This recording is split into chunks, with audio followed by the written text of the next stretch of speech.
வணக்கம். உலகமெங்கிலும் நிறைந்திருக்கும் ஜீ தமிழ் தொலைக்காட்சியின் அன்பு தமிழ் நெஞ்சங்களுக்கு அடியேன் சுபாஷ் பாலகிருஷ்ணனுடைய காலை வணக்கங்களும் வாழ்த்துக்களும். இன்றைக்கி நம்ம பேச போகிற தலைப்பு 27 நட்சத்திரங்கள். அதில் முதல் நட்சத்திரமாக வரக்கூடிய, அதாவது மேஷ ராசியில் வரக்கூடிய அசுவினி நட்சத்திரம். ஒவ்வொரு நட்சத்திரங்களுக்கு நிறைய சிறப்பு உண்டு. பிறப்புடைய ஆரம்பமே நட்சத்திரம் தான் சார் அப்படின்னு சொன்னால் நம்புவீங்களா? பிறப்பு ஒரு மனிதனுடைய வாழ்க்கை, நாம் சந்திக்கக்கூடிய நல்ல விஷயங்கள், சவால்கள், இதெல்லாம் கூட அமைவது நட்சத்திரத்தை வச்சு தான். அந்த நட்சத்திரம் எவ்வளவு முக்கியமானது அப்படிங்கிறத பற்றி பார்ப்போம். நட்சத்திரத்தை வைத்து தான் ஒரு மனிதனுடைய தசாபுக்தியெல்லாம் தொடங்குது. அப்போது அஸ்வினி நட்சத்திரம் செவ்வாய் பகவானுடைய மேஷராசி அப்படிங்கிற வீட்டில், அஸ்வினி நட்சத்திரம் கேதுவுடைய நட்சத்திரம். இந்த நட்சத்திரங்களில் பாதங்களில் கூட மாறுதல்கள் இருக்குது சார். ஒவ்வொரு பாதங்கள்லேயும் மாற்றங்கள் வரும். ஒரு ராசிக்கு சராசரியாக 9 பாதங்கள், 3 நட்சத்திரங்கள் வரும். அந்த 3 நட்சத்திரத்தில் சில நட்சத்திரங்கள் சில சமயம் உடைப்பட்ட நட்சத்திரமாக வரும். அதை பற்றியெல்லாம் பார்ப்போம். இந்த அஸ்வினி நட்சத்திரத்துக்கு இருக்கிற சிறப்பு இருக்குது பார்த்தீங்களா, அதை சொல்லி மாளாது. கேதுவுடைய நட்சத்திரம் அப்படின்னு வந்தாலே ஞானம் வந்து விடுகிறது. முதலாவதாக ஒரு மனுஷனுக்கு என்ன தேவை? புத்தியும் அறிவும் தானே. அந்த புத்தியும் அறிவும் வந்துட பிறகு எல்லா விஷயத்தையும் நம்மளால் சரியாக பார்க்கக்கூடிய தன்மை வந்துடும்.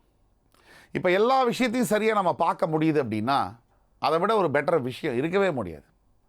இந்த அஸ்வினி நட்சத்திரத்தில் பிறந்தவங்களுக்கு ஞானம், கடவுளுடைய அருளால் ஞானம் அதிகமாக இருக்கும். அதில் கலைகளில் கூட நாட்டம் இருக்கும் அவங்களுக்கு. நீங்கள் பார்த்தீங்கன்னா உங்களுக்கு தெரிஞ்ச அஸ்வினி நட்சத்திரக்காரங்களுக்கு ஏதாவது வித்தைகளில், கலைகளில் ஞானம் மிகுதியாக பெற்றிருப்பாங்க. அவங்களுடைய குணாதிசயம் அப்படின்னு எடுத்தோம்னா சுருக்கமாக சொல்லிடலாம். சுறுசுறுப்பாக நடப்பாங்க, எந்த ஒரு விஷயத்தையும் வேகத்துடன் செயல்படுவாங்க, கடகடன் போவாங்க, முடிவு எடுத்துருவாங்க.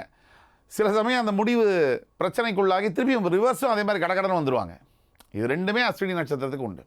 அதே மாதிரி அஸ்வினி நட்சத்திரத்துக்கு இன்னொரு விஷயம், மிகப்பெரிய ஒரு பாசிட்டிவான விஷயம் என்னென்னா, இவ்வளவு வருஷமாக சார் திருமணத்திற்காக காத்து கொண்டிருந்த முயற்சிகள் செய்திருக்காங்க.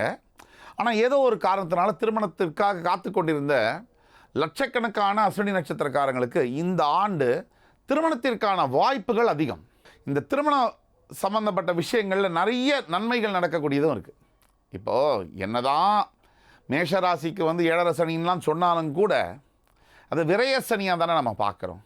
அதாவது ஜோதிஷ சாஸ்திரத்தில் சொல்லப்பட்டிருக்கிறது என்னென்னா 3, 6, 11, 12, அதாவது இந்த இடங்களில் ராசியின் 3, 6, 11, 12 இடங்களில் சனி இருந்தாலே மிகப்பெரிய யோகமாக. அப்போ அஸ்வினி நட்சத்திரக்காரங்களுக்கு எப்படி அந்த யோகம் இல்லாமல் போகும்? இந்த 12ஆம் பாவத்தில் சனி இருக்கும்போது எந்தெந்த மாதிரி யோகங்கள் வருது? 12ல் சனி இருக்கும்போது முதல் படியாக நிறைய வேலை வாய்ப்புகளை கிடைக்கக்கூடிய யோகம். அதே மாதிரி வெளிநாடு சம்பந்தப்பட்ட கல்வி, வெளிநாடு சம்பந்தப்பட்ட திருமணம் கூட அமைகிறது வெளிநாட்டில், அப்படியெல்லாம் யோகம். நிறைய பணம் பொருள் சேர்க்கக்கூடிய யோகம் எல்லாம் சனி விரயஸ்தானத்தில் வந்து உட்காரும் போது, ராசியின் விரயஸ்தானத்தில் அந்த ராசிக்காரர்களுக்கு அமையுது. அதில் சனிக்கு அஸ்வினி நட்சத்திரத்துக்கு முதல் பாகம். அஸ்வினி நட்சத்திரத்தில் இன்னொரு சிறப்பு என்னென்னா, அதில் பிறக்கக்கூடியவங்க கேதுனாலே ஞானம் தானே. செவ்வாயுடைய வீட்டில் கேது, இப்படி நீங்கள் யோசிக்கணும். இப்போ செவ்வாய்னா என்ன? அவசரம், கடகடன்னு செயல்படுறது, ஒரு அக்ரஸிவாக வந்து, அதாவது முழு மூச்சோட ஒரு விஷயத்தை எடுத்தால் அந்த காரியத்தை முடிக்காமல் விடுறதில்லை. அதுதான் அஸ்வினி நட்சத்திரம்.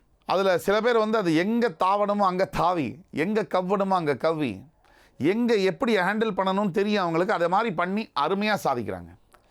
இந்த ஆண்டில் மிக பிரகாசமான எதிர்காலம் படைத்த அஸ்வினி நட்சத்திரத்துக்கு முக்கியமாக எதில் கவனமாக இருக்கலாம் அப்படின்னா, கொஞ்சம் ஆரோக்கியத்தை கவனமாக பார்த்துக்கணும்.